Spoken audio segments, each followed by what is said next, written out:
Bienvenue dans cette nouvelle édition du Non-Stop Info. Sommaire, première activité officielle de son nouveau mandat pour le président équato-guinéen Teodoro Obiang Nguema Basogo. Le chef de l'État a reçu la visite de l'envoyé spécial de la présidence nord-coréenne. Clôture de l'Assemblée générale de la COSPECO au Congo. La commission spéciale pour la coopération Brazzaville-Kinshasa va intégrer deux nouvelles capitales. Il s'agit de Dakar et Libreville. Et le championnat de Maracana a démarré ce samedi à Cotonou au Bénin. Cette 4e édition regroupe une dizaine d'équipes des départements de l'Atlantique et du littoral. Mais tout d'abord, en Afrique du Sud, le parquet doit annoncer ce lundi s'il rétablit ou non les quelques 800 chefs d'inculpation de corruption contre le président Jacob Zuma. En avril, la Haute Cour de Pretoria avait en effet jugé irrationnelle la décision du parquet d'abandonner les charges pour vice de forme. Ces chefs d'inculpation sont liés à une commande d'armement public de 4,8 milliards de dollars conclue à la fin des années 90. En Guinée équatoriale, le président Teodoro Obiang Nguema Basogo a débuté les activités officielles de son nouveau mandat. Samedi, il a reçu la visite de l'envoyé spécial de la présidence nord-coréenne. Il a été notamment question de la diversification économique des deux pays. Reportage de notre correspondant Léopoldo Enemé-Bassoué. Première activité officielle du président de la Guinée équatoriale après son investiture le vendredi 20 mai. Teodoro Obiang Nguema Basogo a reçu la visite officielle de Kim Yong-nam, président du Présidium de l'Assemblée populaire de la République démocratique populaire du Corée ce samedi 21 mai. Arrivés au Palais du Peuple, les deux hommes ont échangé sur le renouvellement des relations bilatérales, notamment l'échange d'idées sur la diversification économique des deux pays. L'objectif de notre visite en Guinée équatoriale est de confirmer une nouvelle étape de coopération entre les deux pays. Les présidents coréens et équato-guinéens ont construit une base solide des relations entre nos deux peuples. Cette visite, c'est la preuve que nous pouvons continuer à développer notre coopération sur la base de l'expérience acquise dans le passé. La Guinée équatoriale et la Corée du Nord entretiennent de bonnes relations de coopération depuis 1969, un an après l'indépendance de la Guinée équatoriale. Selon le chef de l'État équato-guinéen, la visite de Kim Yong-nam confirme la volonté des deux pays de maintenir ces relations de coopération. Les relations entre la République démocratique de Corée et la Guinée équatoriale sont historiques. Monsieur le Président, votre visite en Guinée équatoriale aujourd'hui confirme la réalité de l'amitié, la compréhension et la coïncidence des positions politiques entre les deux pays qui luttent pour un monde de liberté, d'égalité et de respect mutuel.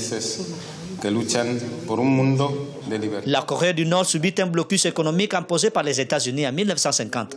Pour la Guinée équatoriale, les conditions des pays frères ne peuvent pas affecter leur coopération. Obiang Nguema Basogo a donc confirmé la volonté du peuple équato-guinéen de maintenir les relations avec la Corée du Nord.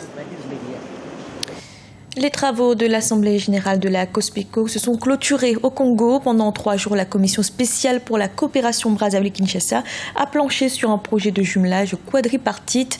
Ainsi, en dehors des deux capitales congolaises, Dakar et Libreville vont intégrer la COSPECO. Reportage de notre correspondant Eva Panzou.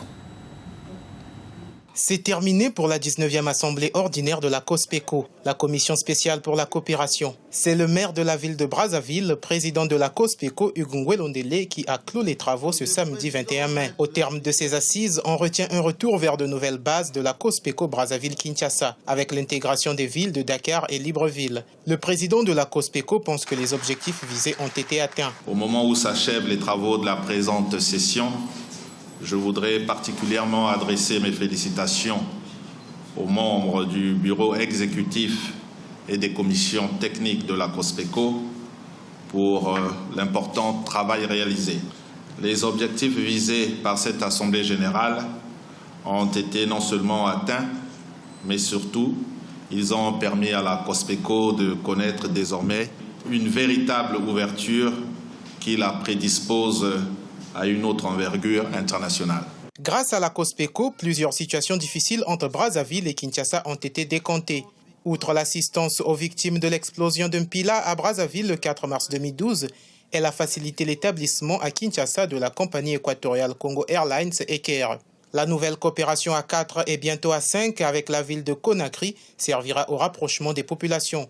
Nous, ce que nous faisons, c'est pour le bien-être de la population et faisons en sorte que ces populations-là, qui hier ignoraient totalement l'existence des autres, parce que vous irez à Conakry aujourd'hui, ils ont certainement dû entendre parler de la République du Congo, mais généralement, ils confondent la République du Congo et la République démocratique du Congo. L'Assemblée générale ordinaire de la COSPECO a retenu la première quinzaine du mois de juillet 2016 pour la tenue à Libreville de l'Assemblée constitutive du jumelage quadripartite. La COSPECO a pris 2 motions de félicitations, l'une pour l'élection du président Denis Sassou Nguesso et l'autre l'élection de la ville de Kinshasa comme membre des villes créatives de l'UNESCO dans le domaine de la musique.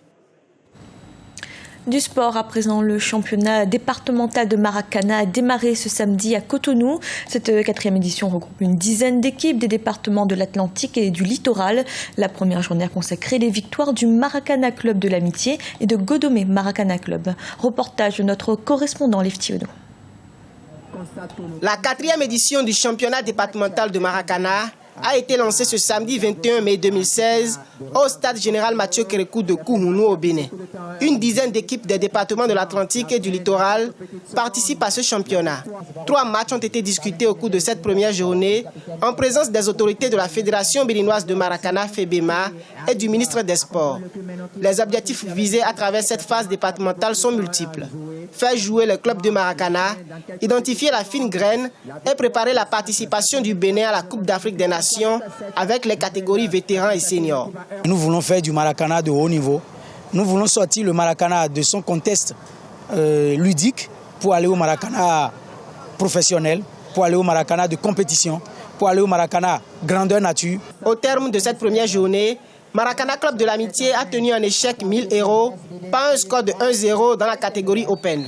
Chez les vétérans, Godomé Maracana Club bat Rafale Maracana Club 2-0 au tir au but.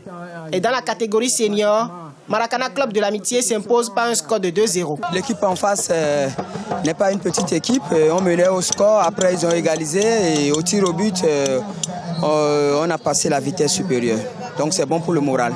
En dehors des seniors 35 à 44 ans et des vétérans 45 ans et plus, qui sont des habitués de ce championnat, la FEBEMA a décidé de permettre aux plus jeunes de s'affronter à travers la catégorie Open 25 à 34 ans. Ce qui laisse entrevoir une compétition très animée, riche et bien variée. Je pense que les dirigeants, les responsables, tel que le ministre l'a dit aujourd'hui, s'ils nous accompagnent, c'est sûr que les gens vont sortir et nous allons sortir la tête sur le niveau international. Les organisateurs s'attellent à promouvoir le Maracana dans les quartiers des départements de l'Atlantique et du littoral au cours de cette 4e édition. Des dispositions ont été prises pour que les différentes confrontations se déroulent sur plusieurs aires de jeu.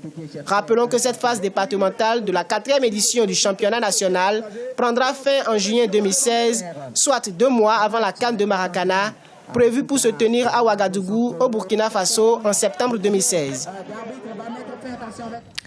Au Sénégal, la Biennale de l'art de Dakar se poursuit. Lumière aujourd'hui sur un collectif d'artistes. Ils sont 4 à s'être réunis sur une même exposition. Des œuvres qui s'articulent autour du design, du textile et de la photographie. Reportage de notre correspondant El Adjaï. Alors que la 12e Biennale de l'art africain contemporain bat son plein à Dakar avec de nombreuses propositions artistiques, une exposition se détache du lot et met à l'honneur des artistes au talent avéré, textile, design, photo et les triptyques choisis pour l'exposition Art View Kairol. Un appel à venir voir ce qui se fait de mieux dans ces domaines, une évidence qui saute aux yeux quand on admire les belles œuvres de Ousmane Bey, Johanna Bramble, Aïdar Shems ou encore Alan B. C'est le génie créatif qui s'offre aux visiteurs. En duo avec son collègue également designer textile, le travail de Johanna Bramble, la métisse, montre le savoir-faire ancestral des tisserands sénégalais, mais modernisé dans ses propositions. Alors ici, j'ai voulu montrer un petit peu différentes facettes du tissage, à la fois le côté très traditionnel et le côté très contemporain, parce que pour moi, voilà, c'est vraiment arriver à trouver un équilibre entre les deux, être vraiment très très empreint dans ses racines, avec ce savoir-faire qui est au départ, le pagne tissé, c'est un talisman, donc c'est quelque chose qui fait vraiment partie de la culture sénégalaise, et puis après le détourner pour montrer justement toutes les possibilités qu'il peut offrir en termes d'application, que ce soit pour la décoration de l'intérieur, pour les vêtements ou pour l'art en général. Le point commun chez tous ces artistes amis dans la vie et réunis le temps d'une exposition pour la Biennale réside dans leur envie de montrer une création contemporaine africaine, riche et décomplexée. Ousmane Baye, dont le travail est mondialement reconnu, milite pour plus d'enseignement de l'art, que ce dernier devienne une filière d'excellence, voire une industrie pour les jeunes générations. On parle dans nos pays d'Afrique que le design africain, que le design, pour moi le design reste juste du design. Et dans nos pays où l'industrie n'existe pas, ça nous permet que la concurrence est complètement différente. Donc là, j'ai voulu travailler sur des sièges et les travailler toute une peinture juste blanc mat pour enlever le côté identitaire et qu'on voit directement sur l'objet. En sachant que dans un pays comme le Sénégal où 95% de ce qu'on consomme vient de l'étranger, aucun pays ne peut émerger et se développer dans ces conditions. L'exposition est à voir jusqu'au 3 juin à l'immeuble Le Tchargan à Dakar. Espérons qu'elle fera des émules chez les amateurs d'art. C'était le journal de la rédaction. Merci de l'avoir suivi. Retrouvez dans un instant une nouvelle édition de l'information.